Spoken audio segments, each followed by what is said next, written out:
Līdz 2053. gadam, kad Rīgā notiks 33. vispārējie dziesmu un 23. deju svētki, daudzi ļaudis profesijas būs nomainījuši un nodarbošanos vairāk kārt. Nu, kāds no kafijas vārītāja varbūt būs uzdienējies līdz premjerministram, piemēram. Kāds no dejotāja būs kļūst par sportistu. Andri, ar tevi ir dzīvē arī diezgan lielas pārmaiņas bijušas. Nu, kā jau katrs skolēns, es sācu ar tautas dejām. Un kur tad tālāk tie ceļi aizveda? Tālāk aizveda, nu, tās pašas tautas dejas vēl bija pēc tam uz sporta dejām.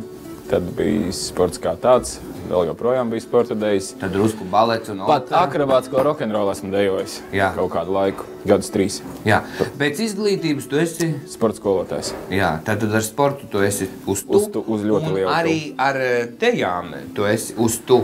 Tad droši vien tu varētu pastāstīt, kas ir tā emocija, kas saista un vieno deju, jeb mākslu un sportu. Gan tagad, gan arī pēc 40 gadiem. Varētu? Varētu. Kas vieno un kas ir atšķirīgs tām emocijām, ko var iegūt dejotājs, jeb mākslas cilvēks un sportists? Tur noteikti ir kaut kas kopīgs. Noteikti.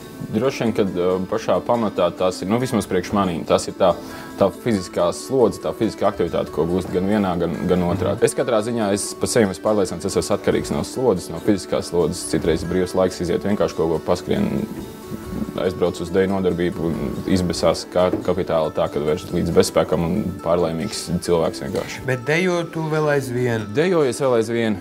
Ja drīkst teikt, deju grupā Buras. Bet slodze tas ir skaidrs, bet emociju līmenī tā, ka droši vien, ka sportā varbūt tajā līmenī, kur es sportoju, ne tu neiegūst kaut kādas tādas beigās godalgotās vietas vēl kaut ko. To nevajadzēja teikt. Andrim ļoti daudz godalgoto vietu, diemžēl viņš līdz nepaņem visus medaļus un diplomus. Jā, bet katrā ziņā tas, ko gūst dejojot uz skatuves vai skatītāju priekšā, tās emocijas, ko pēc tam atdod tas skatītājs tev apakaļ, tās ovācijas, tie aplausi, tas ir kaut kas tāds, ko sportā varbūt nevar iegūt. Labi, sports un dejas, tās ir tādas mūža senas lietas, kas cilvēki ir pavadījuši, es domāju, jau no ļoti, ļoti sirmas senatnes. Skatoties nākotnē, pēc 40 gadiem, kā tavuprāt varētu attīstīties šie mūža senie virzieni, jebkuru tā attīstība varētu skart straujāk? Tas, kādā ātrumā deja patreiz iet uz priekšu, tagad jau citreiz paskaties, kā dejot pasaules līmenī, tas ir kosmos dažreiz.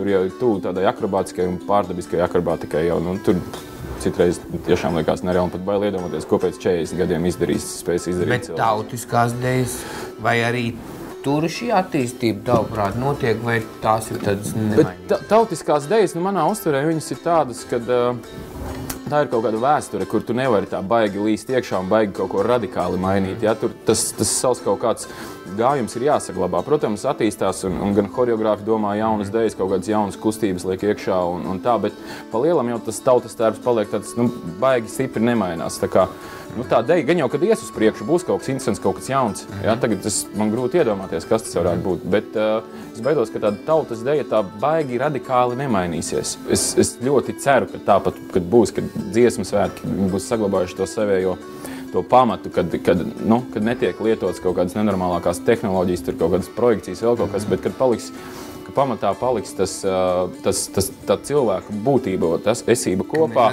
Jā, ka mēs šeit dziedam paši savām balsīm, paši savām ausīm klausamies. Un savām kājām dejot. Tieši tā, bez kaut kādiem, kā teikt, vipendroniem, un izlekšanām, kad mums nevajag to. Un pēc 40 gadiem, 2053. gadā, tad jau mēs ar tevi divi tādi zolīgi kungi. Jā, sirmām galvām, spieķīšiem. Tu varbūt vēl dejos, tai vecākās kolektīvi, es sēdēšu malā un plaudēšu. Sarunāts. Sarunāts. Tā arī būs.